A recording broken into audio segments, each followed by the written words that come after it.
Presque personne ne sait ce qu'il est advenu des enfants de Charles Aznavour. Le légendaire chanteur franco-arménien a eu 6 enfants de 3 mariages différents. Leurs destins sont aussi variés que surprenants. Cette histoire va vous toucher profondément. Charles Aznavour, de son vrai nom Şanur Vaginag Aznavourian, était l'un des plus grands chanteurs franco-arméniens du XXe siècle. On l'appelait le Frank Sinatra français. Au cours d'une carrière de plus de 70 ans, il a chanté plus de 1200 chansons dans 9 langues différentes, vendu 180 millions de disques. Il s'est marié 3 fois et a eu 6 enfants. Mais qu'est-il advenu de ces enfants ? Ont-ils vécu dans l'ombre immense de leur père ou ont-ils pu tracer leur propre chemin ? Dans cette vidéo, nous allons examiner en profondeur les histoires méconnues des 6 enfants de Charles Aznavour. Si vous appréciez nos documentaires biographiques approfondis, n'oubliez pas de vous abonner à la chaîne, de liker et de partager vos réflexions sur la famille Aznavour dans les commentaires. Patrick Aznavour. Patrick est né en 1951.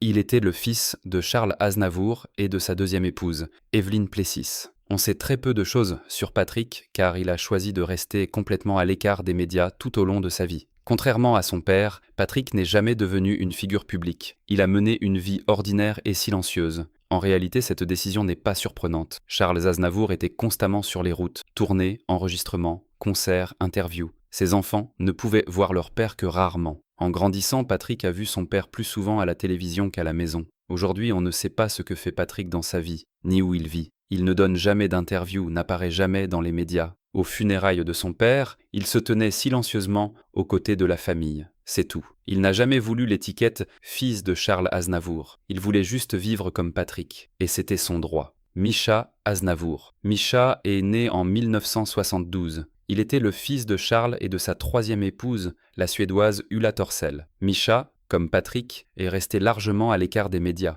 Mais il y avait une différence importante entre eux. Mischa s'intéressait vraiment à la musique. Quand il était petit, il accompagnait son père au studio. Pendant que Charles enregistrait, Mischa s'asseyait silencieusement dans un coin et écoutait. « Peut-être que je deviendrai chanteur moi aussi quand je serai grand », pensait-il. Mais finalement, cela n'est jamais arrivé. L'ombre de son père était bien trop grande. Le fils de Charles Aznavour chante. Cette pression était insupportablement lourde pour le jeune Mischa. Il a essayé pendant un moment, puis il a abandonné. Il a décidé de chercher sa propre voie. Aujourd'hui, Mischa mène une vie paisible en Suisse avec sa famille. Sa relation avec la musique existe toujours, mais au niveau du hobby, pas professionnellement. « Mon père était une légende », a-t-il dit une fois. « Moi, j'ai toujours voulu juste être un homme normal, ordinaire, paisible. » Katia Aznavour. Katia est née en 1969. Elle aussi et c'est la fille d'Ulla Torssell. Katia était très différente de ses frères et sœurs. Elle n'a jamais fui les médias. Au contraire, elle a courageusement fait ses premiers pas dans le monde de l'art, mais pas comme chanteuse comme son père, comme actrice. Elle a joué dans le cinéma français. Elle a eu des rôles dans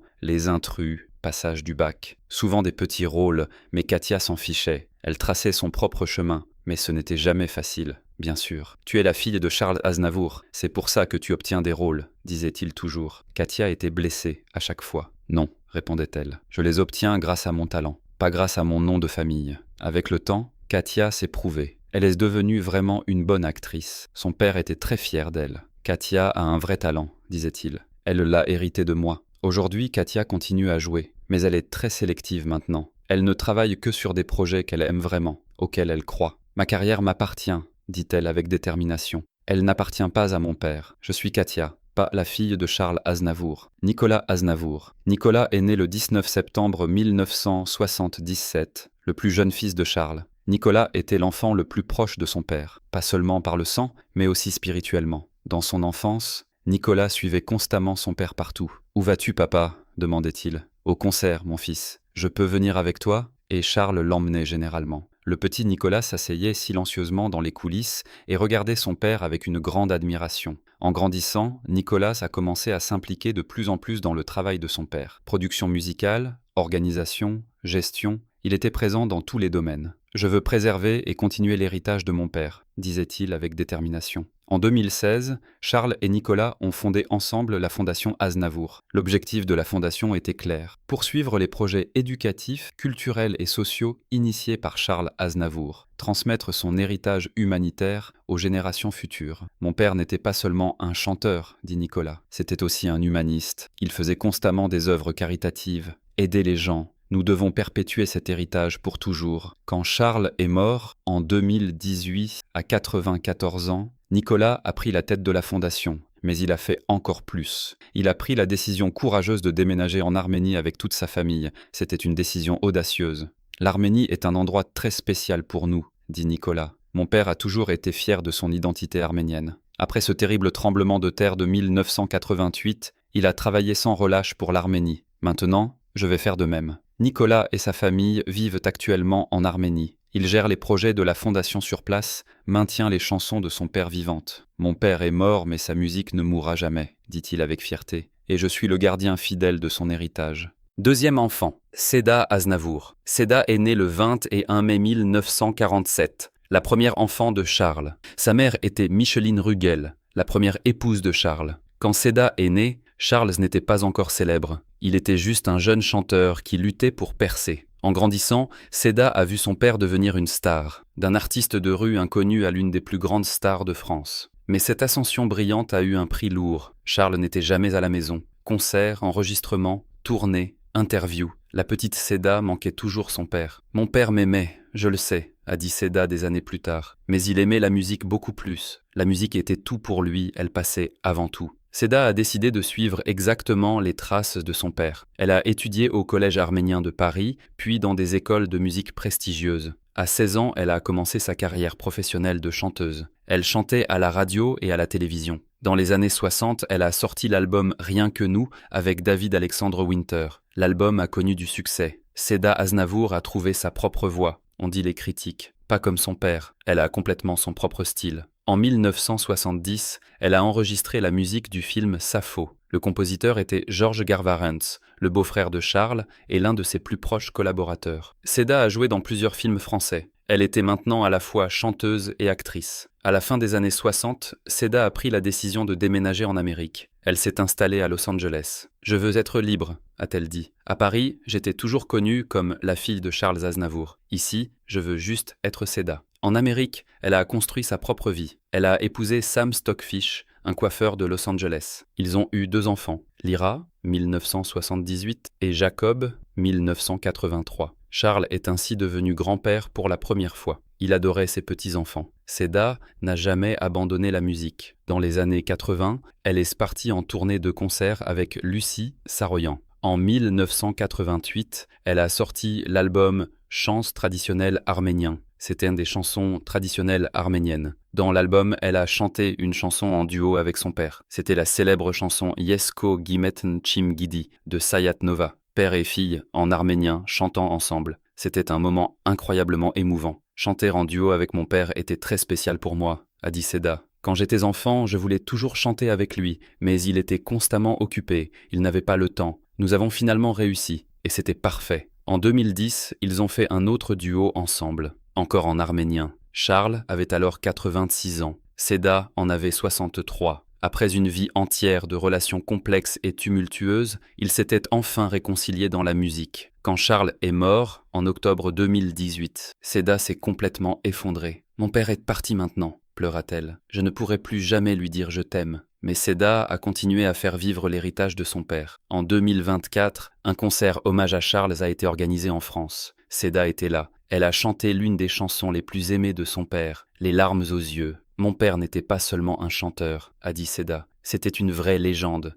et je suis sa fille. C'est à la fois de la fierté et de la douleur ensemble. » Un héritage complexe, 6 enfants, 3 mariages différents, un père légendaire. Charles Aznavour était un artiste formidable, incroyable. Il a vendu 180 millions de disques dans le monde entier. Il a joué dans plus de 60 films. Il a donné des concerts dans 94 pays différents. Il a chanté pour des présidents, des papes, des familles royales. Mais en tant que père, la situation était beaucoup plus compliquée. « Mon père nous aimait, nous le savons », dit Nicolas. Mais la musique passait toujours en premier, toujours, en toutes circonstances. Seda ajoute tristement « Quand j'étais petite, il me manquait tellement. Je voulais qu'il soit à la maison, mais il était toujours sur les routes, constamment, sans arrêt. » Katia dit « Je suis fière de mon père, bien sûr, mais je ne peux pas dire que je le connaissais vraiment. Je ne l'ai jamais vraiment connu. C'est une vérité douloureuse. Charles Aznavour conquérait le monde mais perdait ses enfants en même temps. Il s'est marié 3 fois dans sa vie. Le premier avec Micheline, cela a duré 6 ans. Un enfant est né, Seda. Le deuxième avec Evelyne, seulement 2 ans, un enfant, Patrick. Le troisième avec Oula, cela a duré exactement 51 ans. 3 enfants, Katia, Misha, Nicolas. Quand Oula est morte, ils étaient toujours mariés. Oula était une femme patiente. Elle a toujours soutenu la carrière de Charles, mais ce n'était jamais facile. Charles était constamment sur les routes. Il y avait des rumeurs, d'autres femmes, des aventures amoureuses. Ulla souffrait en silence. En grandissant, les enfants ont vu tout cela. La douleur silencieuse de leur mère, l'absence constante de leur père. Nous n'étions jamais une famille normale, dit Misha. Mon père était une star. Les stars ne peuvent pas être des pères normaux. Mais avec le temps, quelque chose d'important a changé. Charles a vieilli. Il est entré dans ses 4-20, ses 4-20 ans. Il ne faisait plus autant de tournées qu'avant. Il était plus souvent à la maison. Et pour la première fois, il a pu vraiment être un grand-père. Il adorait ses petits-enfants. Il passait du temps avec eux. Ils jouaient ensemble.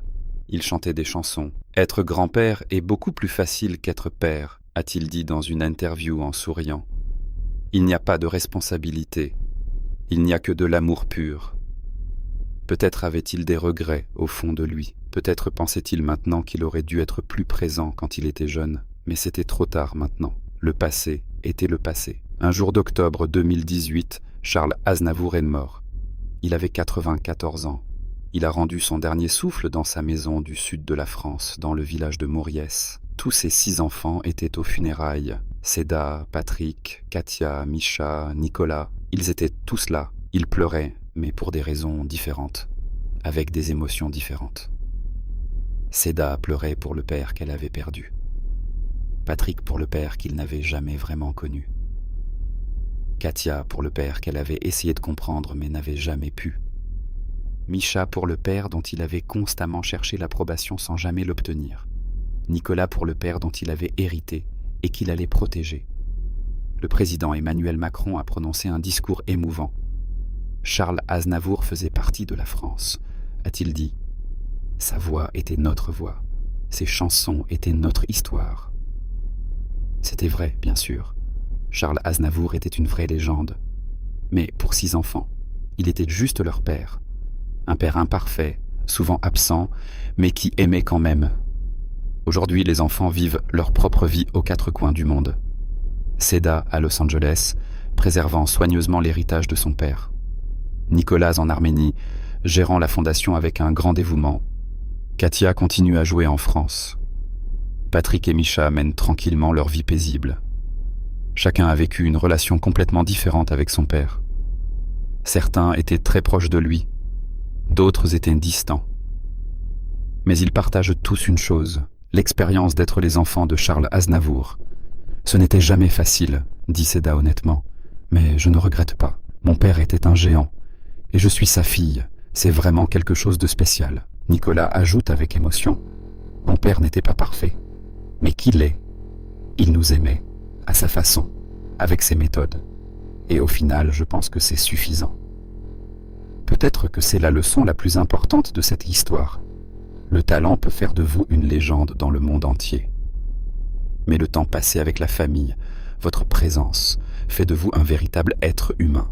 Charles Aznavour était incontestablement une légende. Mais pour ses 6 enfants, il n'était qu'un être humain, avec ses erreurs, ses manques, ses aspirations, mais qui aimait profondément quand même. Et peut-être que c'est le véritable héritage durable. Pas les chansons, pas les disques, pas les prix, mais 6 enfants, vivants, respirants, portant une partie de Charles Aznavour dans leur cœur. La musique vivra peut-être éternellement, mais la famille vit bien plus longtemps. Au revoir, Charles. Tes enfants ne t'oublieront jamais.